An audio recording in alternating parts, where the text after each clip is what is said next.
তো বন্ধুরা আজকে আমি আপনাদের সাথে শেয়ার করব কই মাছ দিয়ে সিম আলু রান্না।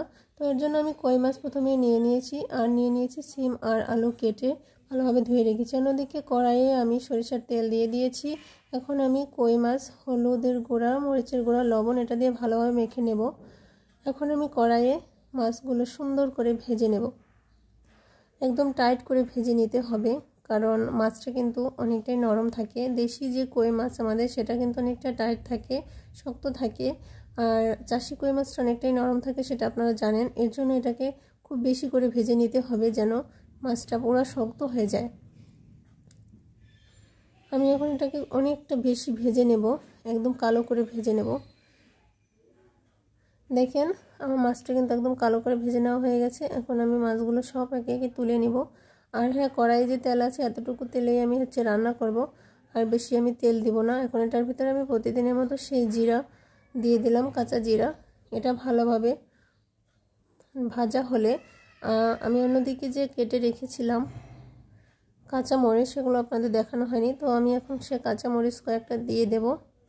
আর সাথে সাথে আমি সিম আর আলুগুলো দিয়ে দেব। সিম আর আলুগুলোকে কষিয়ে নেওয়ার জন্য আমি এখন এটাতে দিয়ে দেব স্বাদ মতো লবণ, দিয়ে দেব স্বাদ মতো হলুদের গুঁড়া,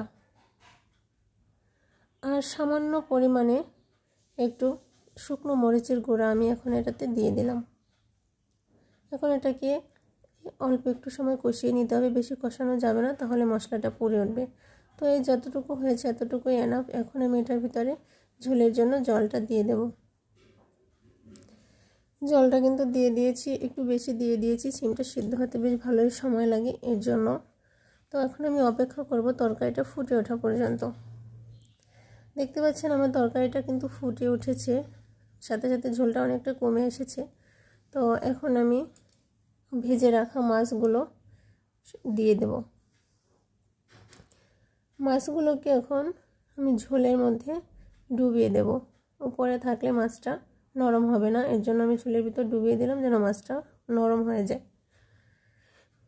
তো এখন দেখেন আমার তরকারিটা হয়ে আসছে। এখন আমি এটাতে জিরার গুঁড়ো করে রেখেছিলাম সেটা দিয়ে ভালোভাবে নেড়েচেড়ে মিশিয়ে নেব।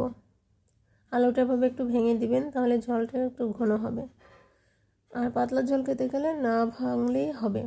তো এখন তরকারিটা আমার একদমই হয়ে গেছে।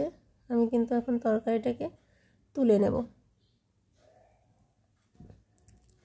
দেখতে পাচ্ছেন আমি কিন্তু তরকারিটাকে তুলে নিয়েছি। তো দেখতে যেমন সুন্দর হয়েছে, খেতে কিন্তু খুবই মজা হয়েছিল। আপনাদেরকে অনেক ধন্যবাদ ভিডিওটি দেখার জন্য।